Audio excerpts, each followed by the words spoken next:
Okay, right hand stab while crouching, forward 2. Um, yeah, it's a decent option from full crouch. It does put them face down for some nasty oki. You know, they can have trouble getting off the ground safely. They're gonna take some extra damage for sure. Uh, so that's good about it. It's not safe. It's minus 13. It puts them into crouch, I think. Um, it does have a auto parry feature, which means that it will parry some highs and mids. I think it only parries one attack that's high or mid. Um, and the parry window is a little bit finicky. It doesn't often activate. I think it has a short window. But it's okay. Okay, right-handed sweep. You know, great move. Top 10. It's your low launcher out of full crouch. Definitely use it. Be careful that sometimes if you're at max range, your down forward 4-1 might not pick up, might whiff. It depends on whether they're moving a lot when this hits, when the sweep hits. It can sometimes not connect, so careful on that. Low somersault kick while crouching. That, yeah, we talked about that. It's not got great range. It's not the best. This one, the kind of big one, the high somersault kick that is actually a mid, you know. So not good really. During sidestep, okay, sidestep moves. Anna has got a good sidestep. Not as good as Nina, but still good. And she's got a lot of options from it. This is the low. That is +1 on hit. Okay. The bad thing about it is that it is launch punishable on block. You know, for I mean, it's counter hit launcher, so I guess that's why it's launch punishable. But you know, it's still okay. But I would use it very sparingly. I wouldn't use it a lot. Yeah, definitely be careful of it. Okay, heel mash, sidestep 3. I actually like this move out of sidestep because it's a mid and it is very, very safe. It puts your opponent into crouch on block and on hit, and on block it's like 0 or maybe -1, but it's around 0 most of the time. So it's almost kind of like a frame advantage move because they're in crouch, so they're limited in what they can do. You're not in crouch, so you're not limited, and that's why I like it. On hit, it gives you a lot of frame advantage, 8 frames, so that's really good. And you're right close up to, you know, right up next to them for mix-ups. So I like it, and it's not got terrible range, I suppose, if you're sidestepping. All right, so 108 bloody chaos. Sidestep 1+2. This move is a launcher. However, it is a fairly inconsistent launcher. I don't know whether that's because of the sidestep, that is, you know, you have to sidestep to get this move to come out, or whether it's the actual nature of the launch or the attack animation or something about this move makes it unreliable to land a combo afterwards. I mean, the thing about Ana is if you are off axis, so say if you have sidestepped and then you launch with a down forward 2, a lot of the time your standard combo will not connect from an off axis position. So the standard combo is this. Now, a lot of the time if you're launching from off axis, that just will whiff, or some of it will whiff, but you won't land that standard combo. What I tend to do from an off axis down forward 2 is that, which is down forward 3-2 sidestep 3 is the bound. It's a lot more reliable. But even that modified combo, so that's called modifying your combo. If you find that you're off axis and you launch, you have to modify your combo. But even that modified combo with Bloody Chaos, sidestep 1+2, even that will whiff sometimes. I think it's more consistent if you sidestep left. Yeah, I mean it's pretty consistent from a sidestep left, but I think from right it will whiff. It does. It whiffs from right. So you really don't want to have to process that information of, oh, did I sidestep left? Can I use that combo? Or did I go right? What do I? You want to have just one thing that you're doing to make it easy for yourself. And it's tricky to find one thing, like one modified combo for this launcher that is reliable, that's consistent, that you can rely on to give you a combo. It is really quite tricky. I mean, I've tried a lot of stuff, and it is hard. I mean, this is one thing that if you know something that's really good and really reliable and consistent, please leave a comment or message me or something because I'm kind of stumped in terms of what's really reliable after this. So yeah, please let me know, or please leave a comment. I mean, what I think is probably the most reliable thing after a sidestep 1+2 launch is going to be down back 1. Okay, so that's an immediate bound. And then let's just test it. This is from the right side. Seems pretty consistent. Okay, left.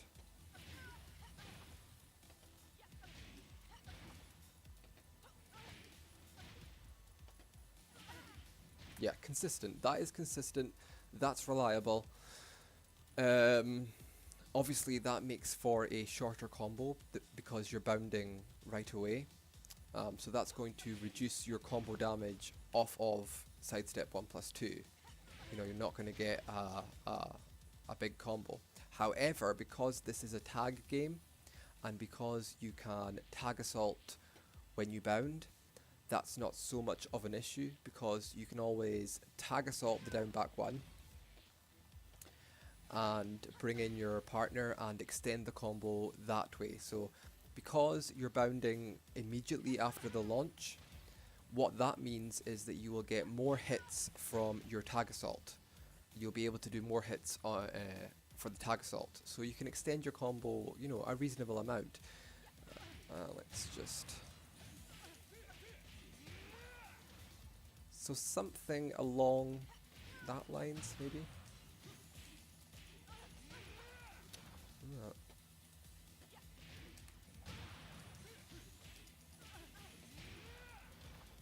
Something like that.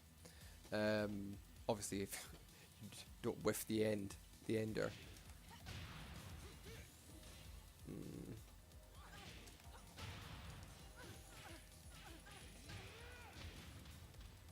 Yeah, I mean, I think it's just going to be trial and error where, because I haven't experimented with this very much, but just trying to figure out what kind of a tag assault you can do to really extend your combo. I'm sure there's more I can do with Miguel in terms of down forward 1s, savage stance, down forward 1, savage stance, continued savage stance moves. But it's just a question of just finding out what works for your team.